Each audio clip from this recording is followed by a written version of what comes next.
Bom dia, sexto ano! Tudo bem com vocês? Hoje vamos dar continuidade ao volume 3 do nosso material didático, e é a página 13.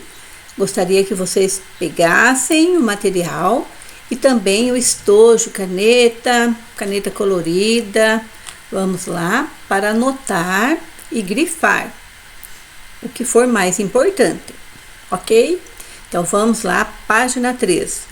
O assunto de hoje é níveis de organização dos seres vivos.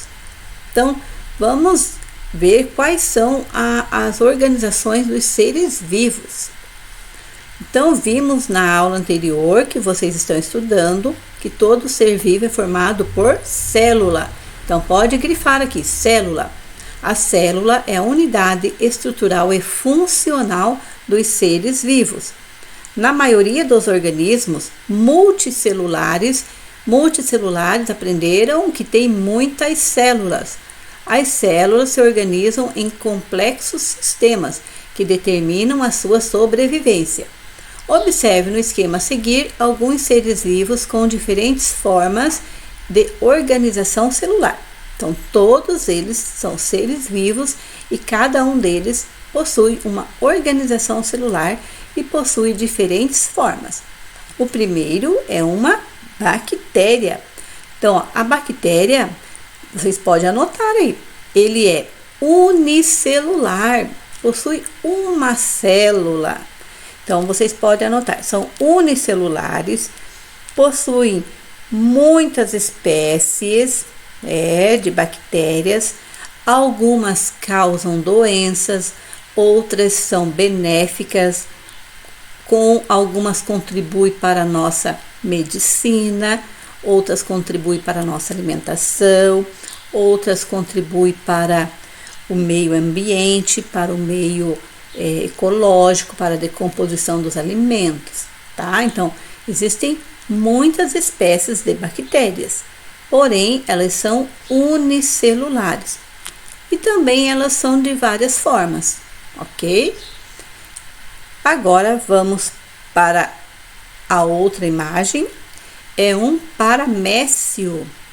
Podem anotar em algum lugar aí no caderno de vocês ou nas laterais. Paramécio também ele é um unicelular. Unicelular, ele sabia que ele possui cílios, ó, cílios aqui do lado, bem do ladozinho dele, ó, todos cílios. E ele é um protozoário. Algumas espécies também causam doenças, outras não. Ó, vocês estão vendo quantas organelas celulares eles têm aqui dentro dele, ó? Tem aqui dentro, ó, organelas celulares dentro delas. Vamos para outra imagem. Esponja do mar. Então, ó, esponja do mar, o nome já fala. Vive no fundo do mar. Ele vive em ambientes aquáticos. Eles são poríferos. Poríferos, o nome já fala. Cheios de poros. A água passa entre eles, circula entre eles, tá? Então, eles vivem no meio aquático. São os seres mais antigos, tá? São os seres vivos mais antigos que que existem. Vamos continuar. O outro, ó, é um camaleão, ó, camaleão, é um réptil. Eles são dos répteis que pertencem à família dos lagartos, tá? Ó, realizam camuflagem. Eles são multicelulares, tá? Multicelulares, répteis, pertencem à família dos lagartos.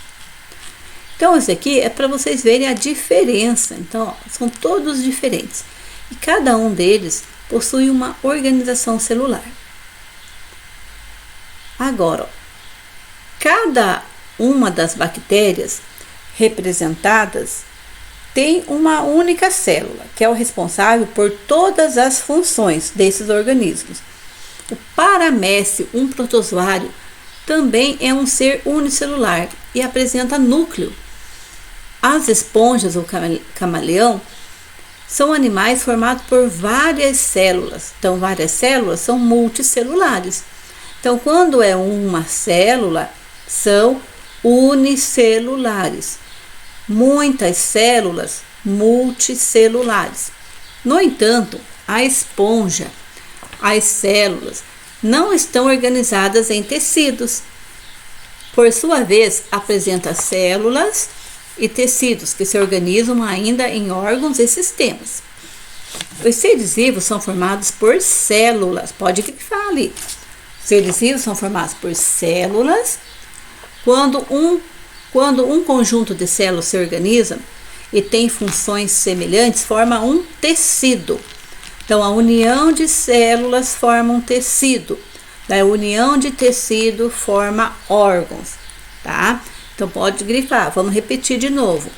Os seres vivos são formados por células. Daí, quando as células se unem, forma tecido. Quando os tecidos se unem, formam os órgãos. E quando os órgãos se unem, formam sistemas. E quando os sistemas se unem, formam o organismo como um todo, que é o corpo humano. Vamos fazer a leitura para vocês verem. Os seres vivos são formados por células. Quando um conjunto de células do seu organismo tem a função semelhantes, forma um tecido. E há diversos tipos de tecido. Tecidos diferentes podem se reunir, constituindo os órgãos. E os órgãos dependem um dos outros para desempenhar suas funções vitais. A união de diversos órgãos com o objetivo de realizar determinada função forma um sistema, fundamentais para a sobrevivência do organismo como um todo. As etapas dessa sequência das células aos organismos são reconhecidas como os níveis de organização dos seres vivos. Vamos analisar um exemplo dessa organização em um ser vivo que conhecemos bem, o ser humano. Então, vamos olhar lá. Vocês têm na página 13 ainda de vocês. Começamos por átomo, composto por partes nervosas. Então, esse átomo forma molécula formada por átomos. E essas moléculas formam as organelas celulares. Vocês lembram da aula anterior? Organelas são mitocôndrias, complexo de Golgi, ribossomos, centríolos, lisossomos. Todas elas são organelas. E as organelas estão dentro das células. E as células formam os tecidos. Os tecidos formam os órgãos. Os órgãos formam o sistema. Esse é um sistema esquelético. E o sistema forma o organismo, forma a pessoa. Olha que legal. Vamos repetir? Vamos lá. O átomo, os átomos formam as moléculas formam o organismo forma a célula forma tecido, tecido forma órgãos, órgãos forma sistema e o sistema forma o organismo. Parabéns! Então, é isso a aula de hoje. Espero que vocês tenham gostado. E agora vocês vão fazer exercícios de fixação para aprenderem melhor. Muito obrigada pela participação de vocês. E até a nossa próxima aula.